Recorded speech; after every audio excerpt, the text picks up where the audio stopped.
Le Canada met à la disposition du Mali plus de 9 milliards de francs CFA pour le projet d'évacuation des maires dans 4 districts sanitaires de Caille.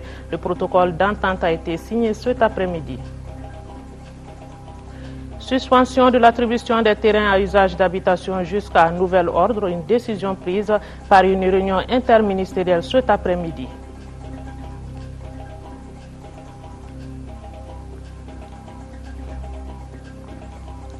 Élection 2012, les cartes d'électeurs seront prêtes avant le 25 mars prochain. Une assurance donnée ce matin par le délégué général aux élections qui recevait la classe politique. Bonsoir à tous et merci de nous recevoir chez vous. Bienvenue aux informations que nous ouvrons par cette audience à Koulouba. Le président de la République, Amadou Toumani Touré, a reçu cet après-midi en audience le secrétaire exécutif de l'ONU-SIDA. Nous allons suivre cet entretien. 2 ou 3 choses importantes ressortent de notre discussion. D'abord, le président, encore une fois, a renouvelé son intérêt pour le combat contre la lutte contre le sida et surtout se propose de faire en sorte qu'il y ait un fonds national de lutte contre le sida. Vous savez, la dépendance est un problème sérieux aujourd'hui en Afrique. Particulièrement lorsqu'on a 96% de nos malades qui sont sous traitement grâce aux ressources venant de l'extérieur, avoir un fonds national de lutte contre le sida pourrait être un premier modèle dans la sous-région pour aller vers des ressources pérennes. Est-ce qu'en matière de lutte contre le sida, on peut dire que beaucoup a été fait?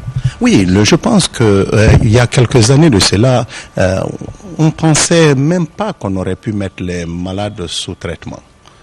Les gens disaient le traitement était trop cher, 15 000 $ par personne par an, et on nous disait que les protocoles étaient complexes et que nos malades dans le sud ne pourraient même pas utiliser le médicament correctement. Aujourd'hui, on a plus de 5 millions de personnes sous traitement en Afrique. On n'avait que 2 exemples de succès en Afrique en termes de prévention. On parlait que du Sénégal ou de l'Ouganda. Aujourd'hui, on a 33 pays qui ont stabilisé l'épidémie, qui ont même réduit les nouvelles infections de plus de 25%, y compris le Mali. Et pour moi, c'est important parce que le Mali, quelque part, dans cette sous-région, démontre aussi qu'avec l'organisation qu'on a mise sur pied, avec un mécanisme de coordination, qu'on pouvait produire des résultats. Ceci étant dit, comme dans la plupart des pays, il est important de renforcer les capacités de gestion, faire en sorte qu'on ait le maximum de transparence pour que les ressources qui sont mises à la disposition des pays soient utilisées avec le maximum d'efficacité. Voilà Michel Sidibé qui était donc reçu à Koulouba. Il était au micro de notre reporter Mahamadou Doumbia.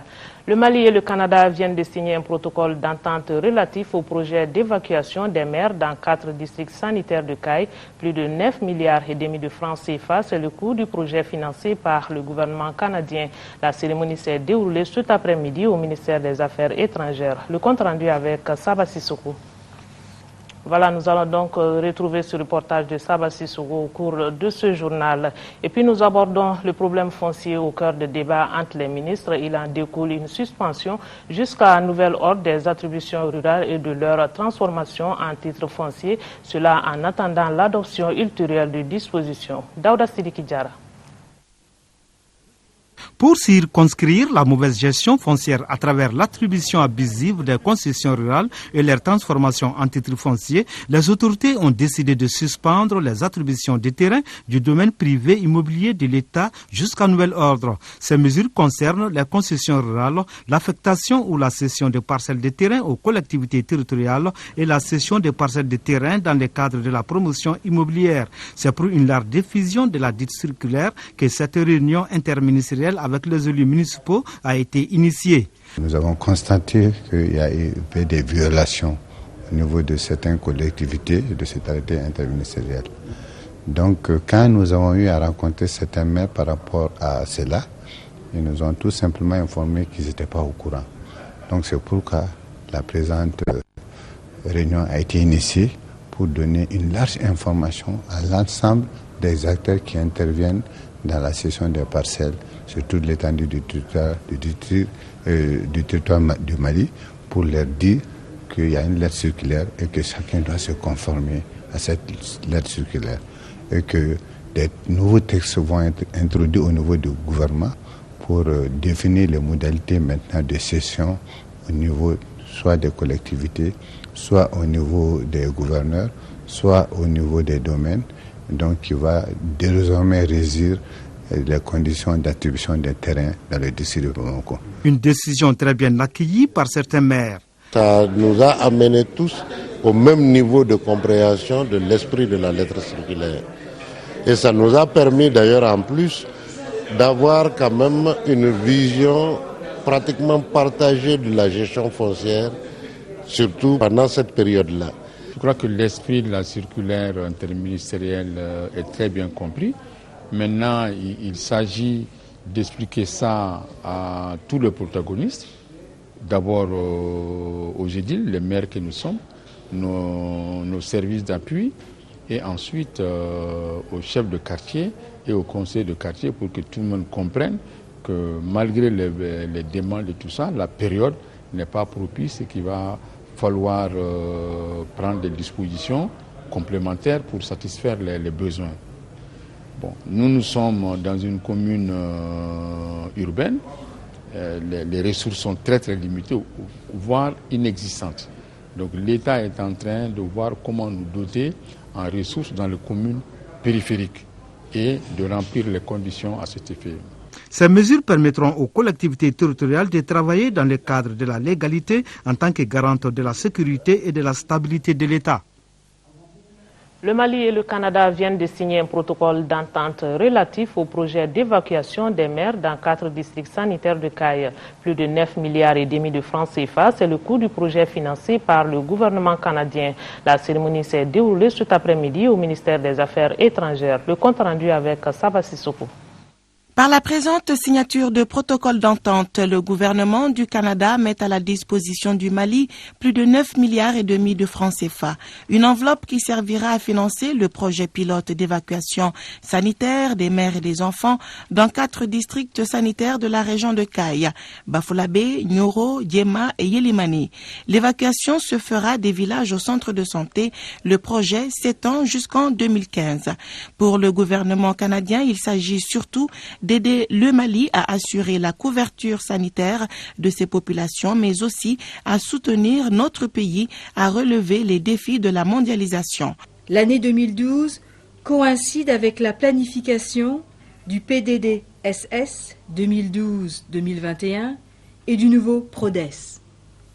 Cet appui intervient aussi à un moment où les indicateurs de santé maternelle et infantile et de nutrition au Mali sont parmi les plus faibles de la sous-région ouest africaine, malgré les progrès constatés ces dernières années. Dans ces conditions, il sera difficile pour le Mali d'atteindre les objectifs prévus de 2015, sans un renforcement de son système de santé et une augmentation importante des investissements dans ce domaine, tout aussi bien des partenaires techniques et financiers, mais également et surtout des autorités maliennes.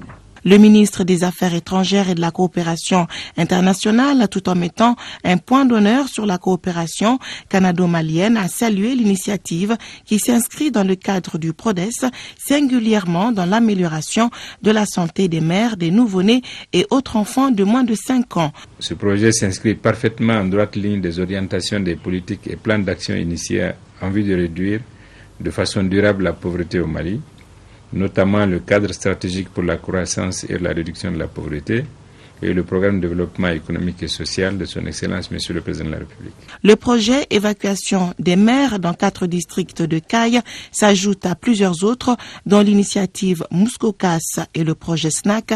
Ce dernier est consacré à la malnutrition des enfants de 6 à 59 mois. La Banque centrale des États de l'Afrique de l'Ouest, BCAO, a tenu ce matin la 4e journée de diffusion des comptes extérieurs du Mali au titre de l'année 2010. Cette journée, qui consacre une tradition vieille de plusieurs années déjà, est une occasion pour les décideurs politiques et les acteurs du secteur privé de s'approprier davantage la balance des paiements, un instrument fondamental pour l'analyse et la formulation des politiques économiques. La cérémonie a regroupé plusieurs cadres de banques et établissements financiers. Le point avec Oumar Kouressi. Les autorités monétaires ont institué cette journée pour familiariser les acteurs de la vie économique nationale au concept de la balance des paiements et renforcer le dialogue entre les secteurs publics et privés. L'analyse de la balance des paiements éclaire sur le niveau des déséquilibres internes, en particulier le déséquilibre des finances publiques. Ainsi, le solde courant des paiements extérieurs d'une économie traduit le déséquilibre entre l'épargne et l'investissement. Un déficit du compte courant peut donc être interprété comme un excès de la demande globale par rapport à l'offre. Les comptes extérieurs du Mali, à savoir la balance des paiements et la position extérieure globale, sont établis conformément à la 5e édition du manuel des balances des paiements du Fonds monétaire international, publié en 1993. Le comité de balance des paiements est l'organe de validation des données.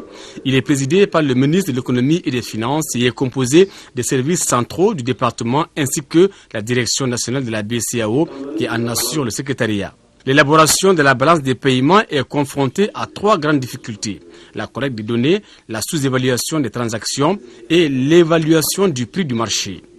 Toutefois, du fait des informations qu'elle retrace, la balance des paiements qui résulte de la compilation des données fournies par l'ensemble des acteurs économiques, publics et privés confondus, s'impose comme un outil indispensable pour la politique économique. Pour la BCAO, l'enjeu est la préservation du niveau confortable des réserves de change afin de défendre la valeur externe de la monnaie et de pouvoir disposer de suffisamment de devises pour couvrir les besoins d'importation des agences économiques.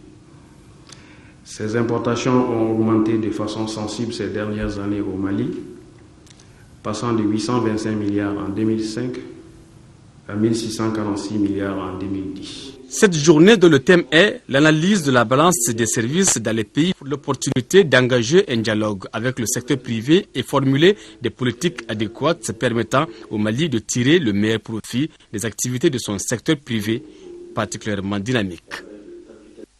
Méthodologie du bureau du vérificateur général. La question est au centre d'un atelier dont les travaux ont démarré ce matin ici à Bamako. Il s'agit de mieux expliquer cette stratégie afin d'améliorer le mécanisme de collaboration avec le pôle économique et financier et les relations entre cette structure et les autres vérifiés. C'est une initiative du bureau du vérificateur général. Ces assises regroupent des responsables ou gestionnaires ayant fait l'objet de vérification en 2011. Amadou Ouattara. Espace d'échange et de partage d'expériences, cet atelier a pour objectif principal d'expliquer aux participants la méthodologie du bureau du vérificateur général relativement à la mise en œuvre du principe du contradictoire lors des missions de vérification. Ainsi, la rencontre vise à obtenir l'avis des uns et des autres en la matière. La transparence et surtout le devoir de rendre compte face à la chose publique deviennent une culture de management communément portée et partagée dans notre pays. Pour enrichir et donner plus de vivacité au débat, l'atelier a réuni un panel de spécialistes intervenant dans le contrôle et la gestion des finances publiques. Malgré son caractère légal, le principe du contradictoire a souvent fait l'objet de vives polémiques ayant entamé les relations de collaboration entre le bureau du vérificateur général et certaines structures vérifiées, alors même que le bureau et les entités vérifiées sont censés œuvrer pour l'amélioration de la gestion publique et conforter l'intérêt général. Seule structure de contrôle externe à caractère administratif au Mali, le vérificateur général élabore chaque année un programme de mission déterminant le nombre de structures à vérifier, la nature des vérifications et les secteurs dans lesquels il intervient.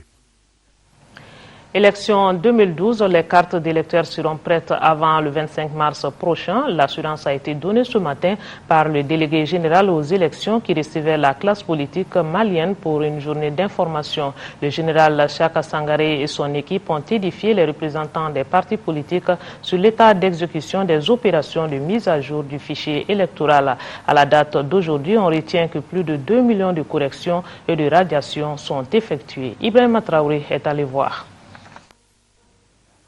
À la délégation générale aux élections, ça travaille actuellement jour et nuit. Résultat, les opérations de saisie des inscriptions sont complètement terminées. Plus de 2 millions de corrections et de radiations sont effectuées. Et le délégué général aux élections rassure la classe politique que les cartes d'électeurs seront prêtes avant le 25 mars. Nous tenons fermement le cap dans la perspective du respect du calendrier fixé. Le fichier électoral fiable, c'est le fichier consensuel. Et pour avoir le consensus, nous avons estimé qu'il est souhaitable, sinon il est nécessaire, d'associer la classe politique. Mais j'avoue que nous avons raté quelque peu le coche parce que beaucoup de partis politiques ne sont pas venus pour la simple raison qu'ils n'ont pas reçu l'information à temps. Je crois que nous allons rattraper ça dans les jours à venir. Cette journée d'information est un exercice qui édifie plus d'un, se réjouissent les représentants des partis politiques. Franchement, nous avons été édifiés par rapport au sérieux du travail, édifiés par rapport à l'engagement de la Direction générale des élections pour nous sortir un fichier électoral consensuel. C'est une première et nous pensons que si ça continue, nous pourrons mieux communiquer avec nos militants et les faire comprendre l'énorme travail que la DGE abat et les difficultés qui sont aussi. Les difficultés sont d'ordre technique et fonctionnel, explique le délégué général aux élections. D'abord, le code barre ne parvient pas à lire les documents photocopiés envoyés par certaines commissions administratives. En plus, les nouvelles fiches d'affectation qui devraient permettre le rapprochement des électeurs de leur bureau de vote ne sont remplies par les citoyens qu'à hauteur de 20%. Ces mêmes fiches également devraient permettre le rapprochement et l'affectation des électeurs nomades à des bureaux de vote, à des centres de vote proches de leur campement. Mais malheureusement, dans certaines localités nomades, ces fiches n'ont pas été remplies. Et nous sommes en train actuellement de prendre des dispositions pour ce qui concerne les zones nomades, pour trouver la solution à ces dysfonctionnements. La délégation générale aux élections entend renouveler cet exercice à l'endroit des organisations de la société civile ce mercredi et à l'intention de l'ensemble de la presse jeudi.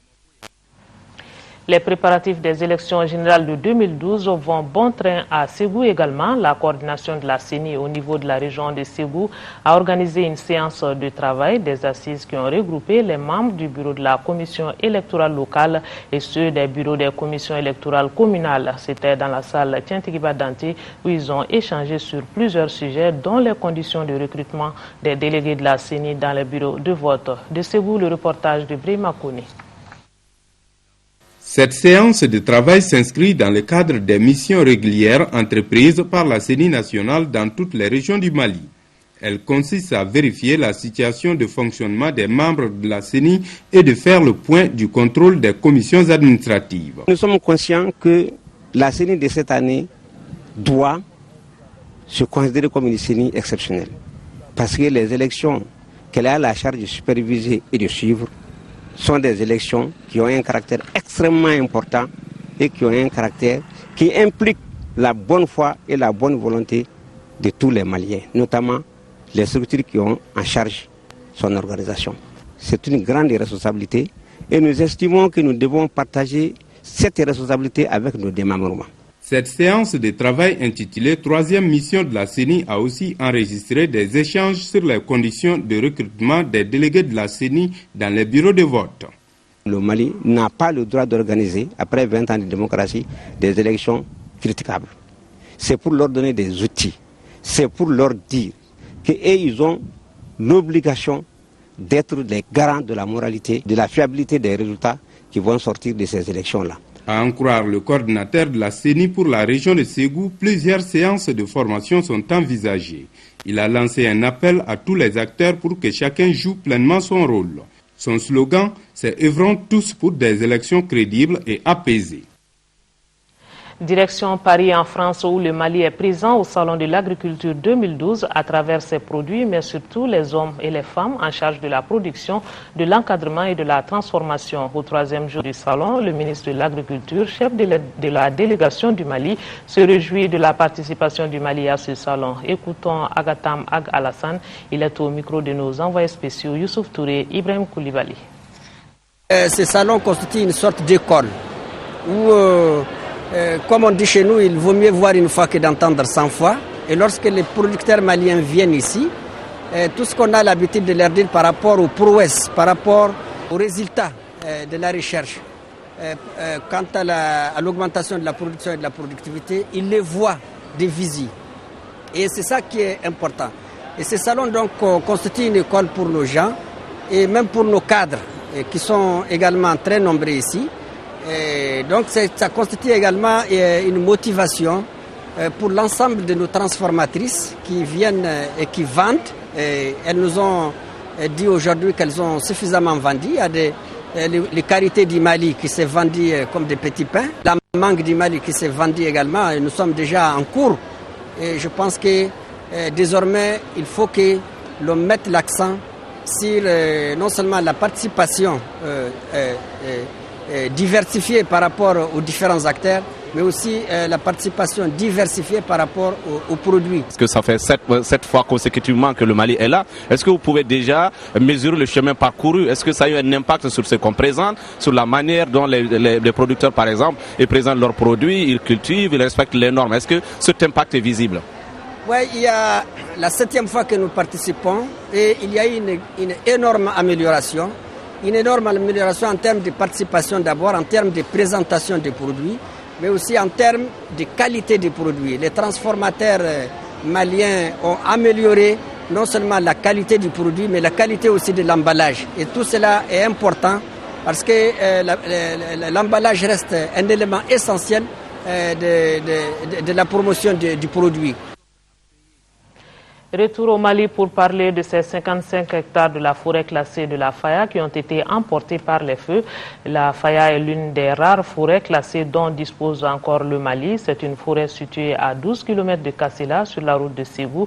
Dans la région de Koulikoro, le feu serait allumé par le conducteur d'un camion. Alertés, les agents des eaux et forêts de Kassila sont vite parvenus à maîtriser l'incendie. Le ministre de l'Environnement et de l'Assainissement, accompagné du directeur national des eaux et forêts, s'est rendu sur le lieu pour constater les dégâts. Fademba Keita y était son compte rendu.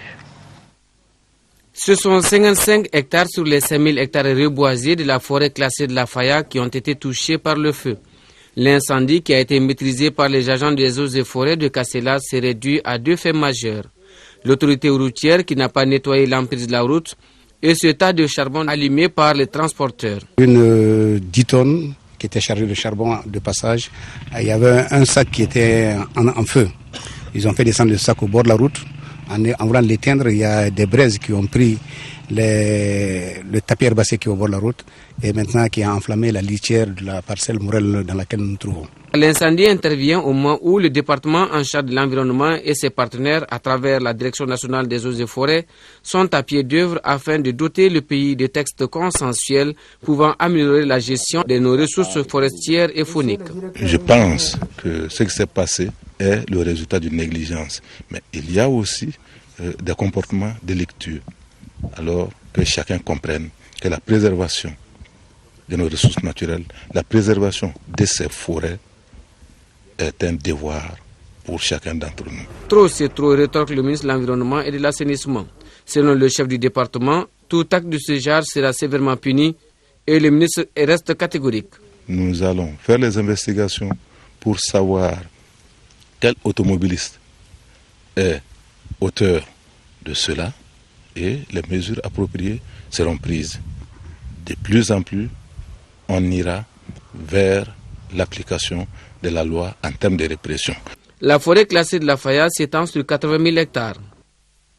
Et pour sauver nos forêts, des projets naissent. Il s'agit du projet Forêt et adaptation au changement climatique en Afrique de l'Ouest. Le lancement a eu lieu ce matin même, d'une durée de 3 ans. Le projet aura pour but de promouvoir le concept adaptation. Alpha Maïga nous en parle. Mieux gérer les écosystèmes pour aider les populations à s'adapter aux risques climatiques actuels et dans le futur, c'est dans ce contexte qu'un nouveau projet vient de voir le jour. Il s'agit du projet intitulé « Forêt et adaptation au changement climatique en Afrique de l'Ouest ».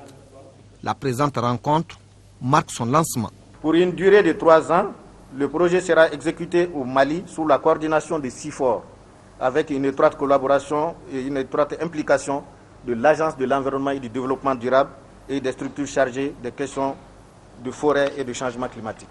Forêt et adaptation au changement climatique en Afrique de l'Ouest a pour but de promouvoir le concept adaptation, un concept basé sur les écosystèmes. Le dialogue et la concertation pour une meilleure intégration de l'adaptation au climat sont également des missions assignées au nouveau projet. Un projet qui bénéficie aujourd'hui du soutien financier du Fonds français pour l'environnement mondial. L'initiative du projet est du Centre de recherche forestière international.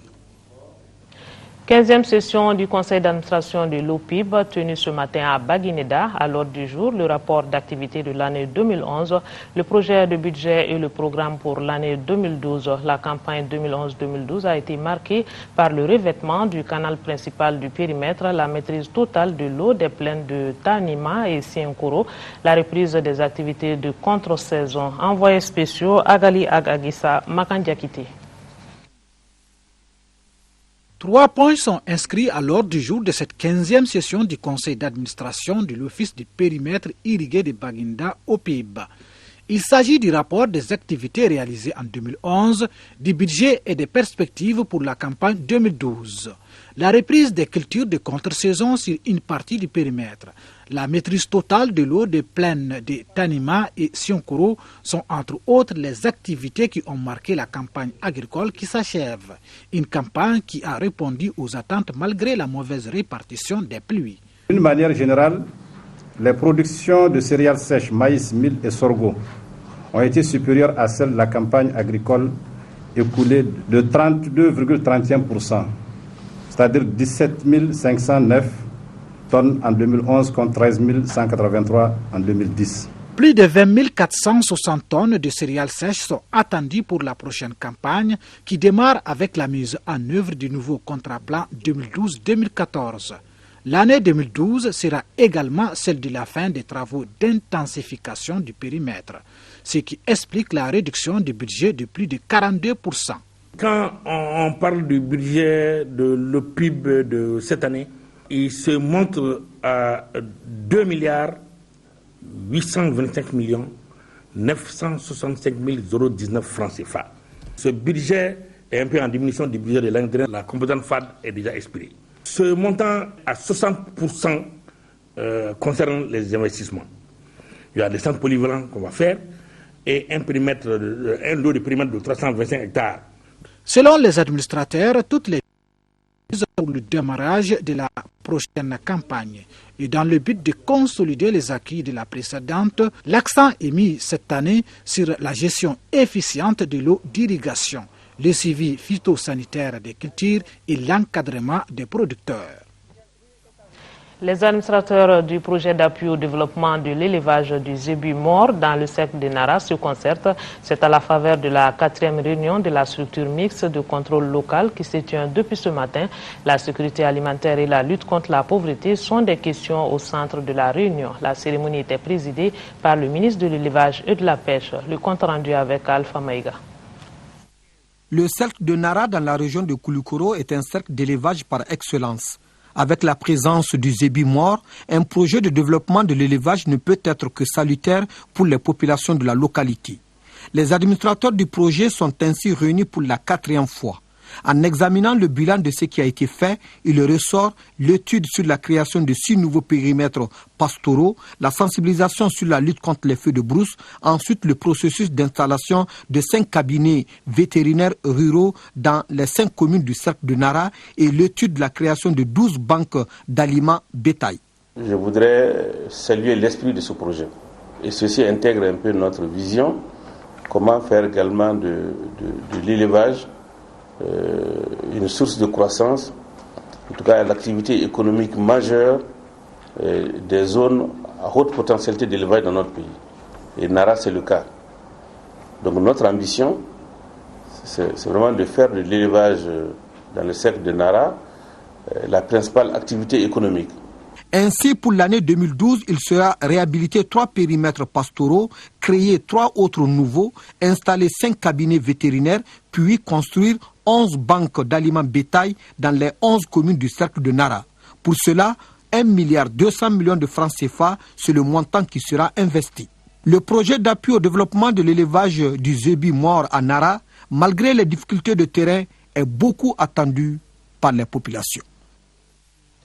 Le programme d'activité et de budget 2011 du laboratoire central vétérinaire a été exécuté avec satisfaction. C'est du moins ce qui ressort du rapport adopté par les administrateurs en conclave depuis ce matin dans le cadre de la 27e session de leur conseil d'administration. La cérémonie présidée par le ministre de l'élevage et de la pêche, le Dr Bokari Trita, a été placée sous le signe des nouvelles perspectives. Nando Dambélé.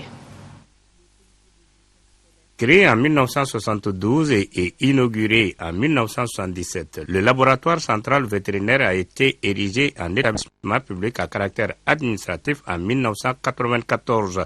Il est à cet effet doté de la personnalité morale et de l'autonomie financière. La 27e session de son conseil d'administration se tient à un moment où s'opère un changement à la tête de la structure. Et la nouvelle administration ne tarit pas de perspectives.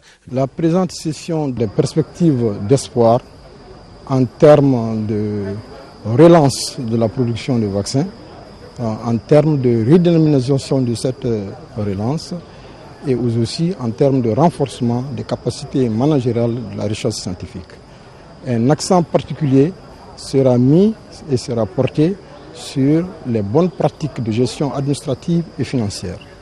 Des perspectives qui sont soutenues par un budget prévisionnel estimé à plus d'1,5 milliard de francs CFA pour un taux d'accroissement de 3,38% par rapport à celui de l'année précédente.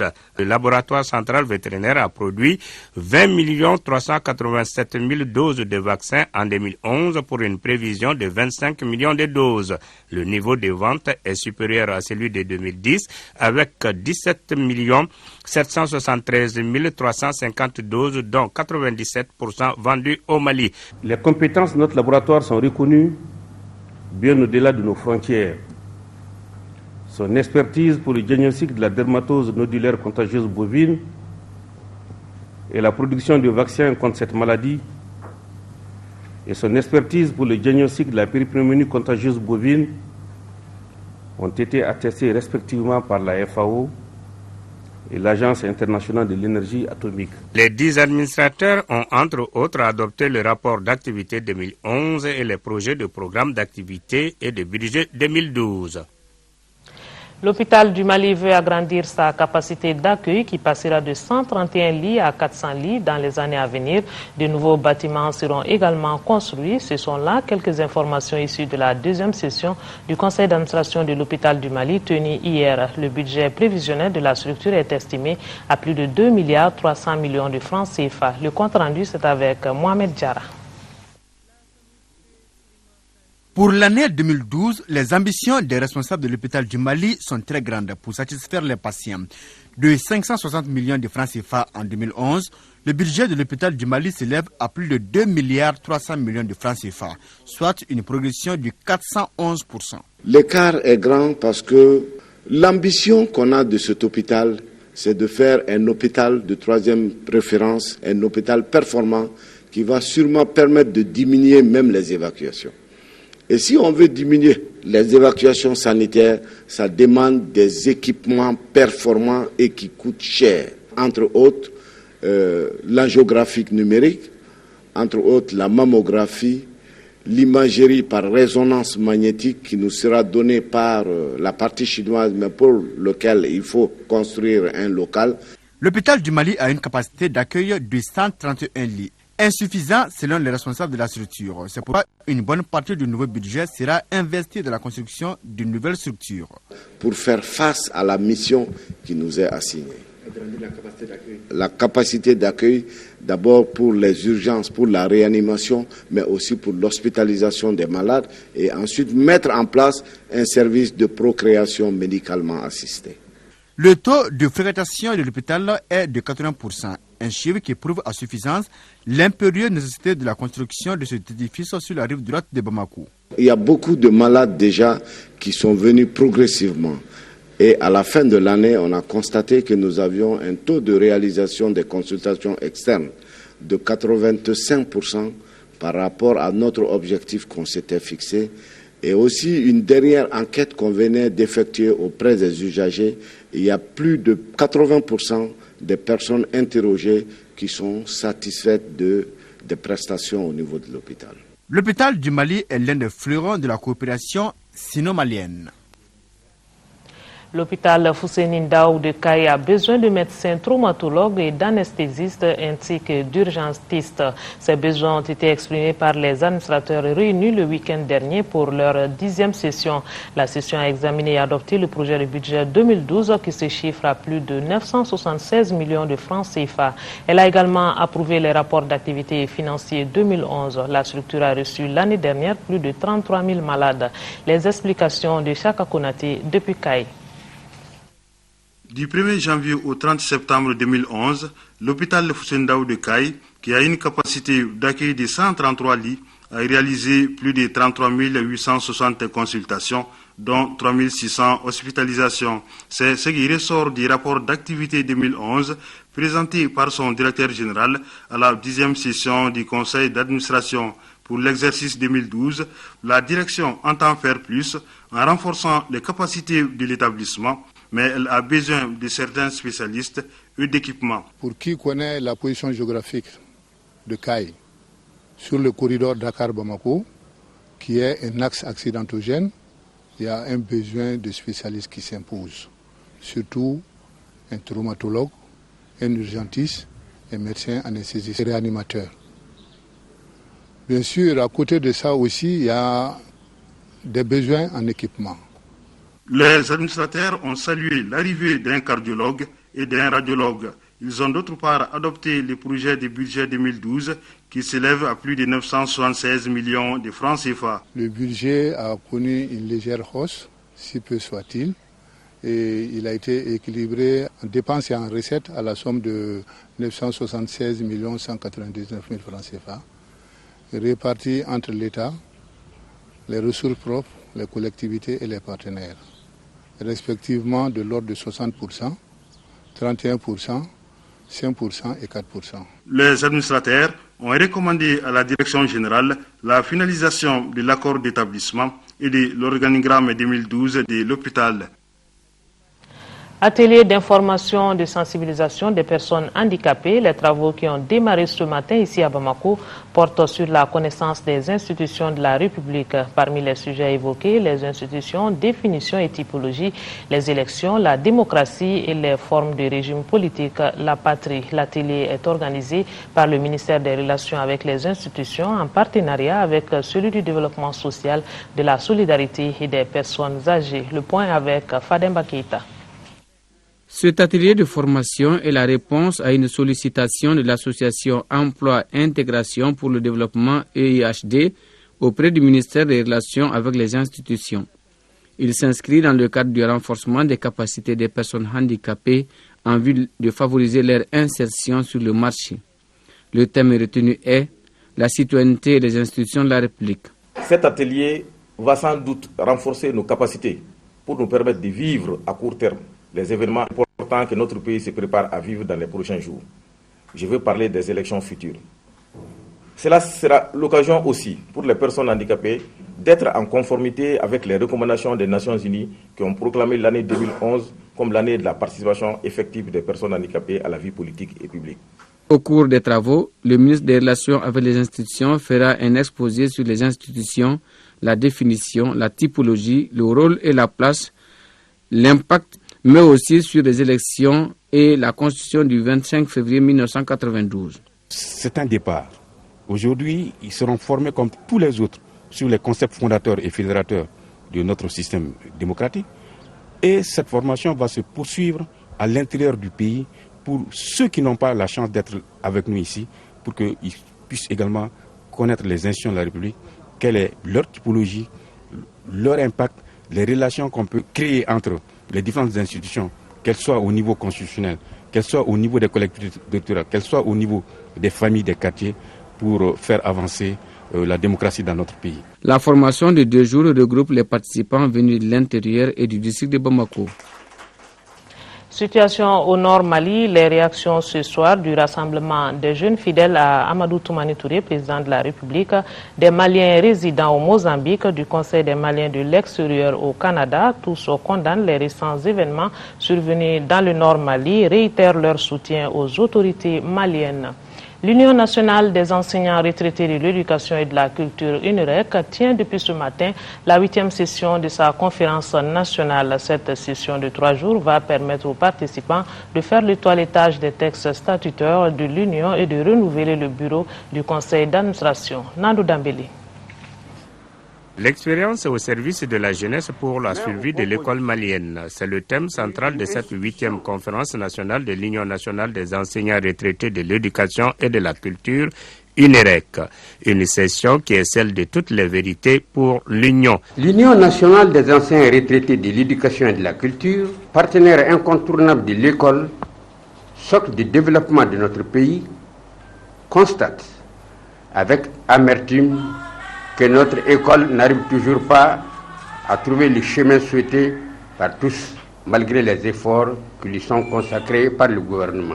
La conférence qui s'ouvre aujourd'hui ainsi est une nouvelle occasion pour les anciens de l'éducation et de la culture de jeter un regard critique sur l'état de notre système éducatif, sur la pertinence des réformes en cours et les perspectives qui s'ouvrent aux 2 départements en charge de l'école. L'UNEREC est pour nous, pour les 2 départements de l'éducation, une organisation qui recèle des compétences qui sont à la disposition à tout moment des cadres de l'éducation pour les aider dans leurs activités d'aujourd'hui.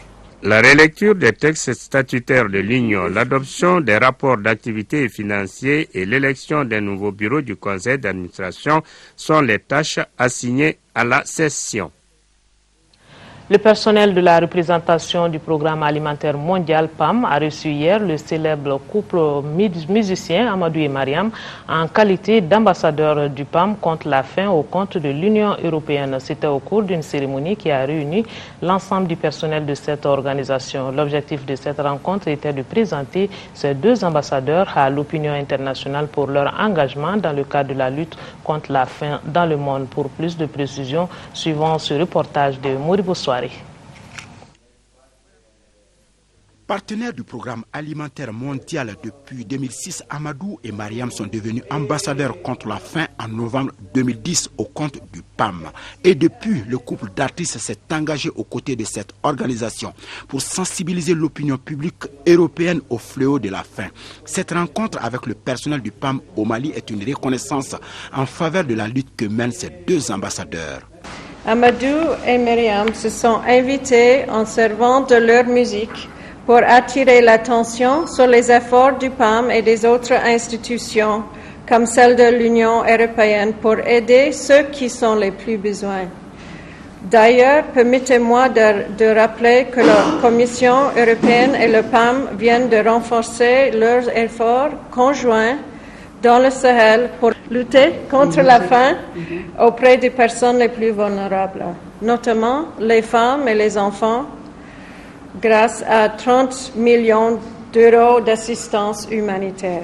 Le programme alimentaire mondial continue de compter sur vous pour poursuivre la sensibilisation de l'opinion, particulièrement cette année. Justement, cette année, le PAM, dans sa mission de programme alimentaire, assistera près de 769 000 personnes dans les communes affectées par la sécheresse dans notre pays.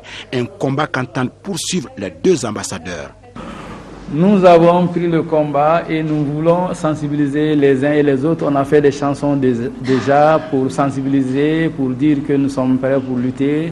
Et dans tous nos concerts, nous essayons de parler de ce que le PAM a fait parce que nous avons été à Haïti, on a été sur les sentiers, donc on a vu pas mal de choses. Et de là, alors, ça nous a beaucoup édifié et nous avons été à Rome, on a été en Belgique, partout où on passe, on laisse des messages pour sensibiliser. À l'issue de la cérémonie, le couple a reçu des t-shirts et des casquettes comme cadeau symbolique pour immortaliser cette rencontre. En retour, les deux ambassadeurs ont gratifié l'assistance de cette belle chanson en guise de remerciement.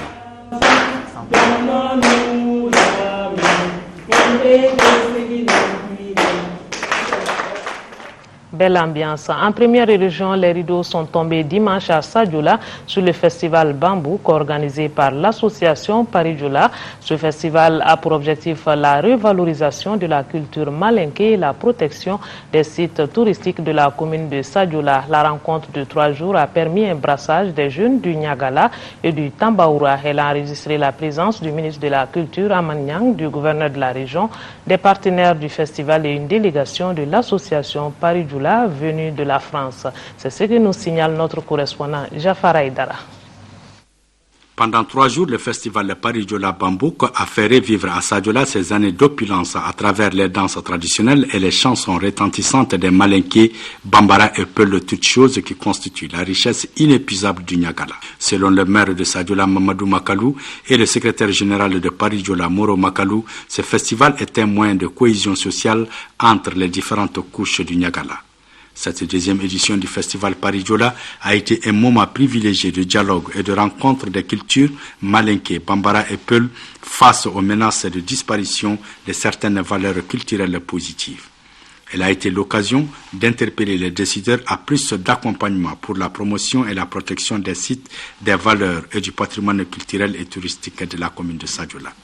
Et cette culture, je pense que si on arrive à ramener tout le monde, que chacun se reconnaisse dans sa culture, comme on le dit en Bambara, Soudon, Michidon, Yeredon, Okafsa, Nabe.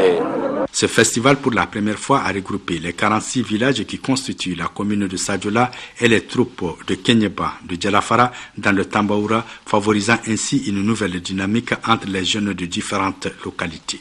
Le festival Paris-Djoula, sa spécificité, c'est autour des mines. Nous l'avons dit, nous l'avons répété, nous insistons beaucoup là-dessus.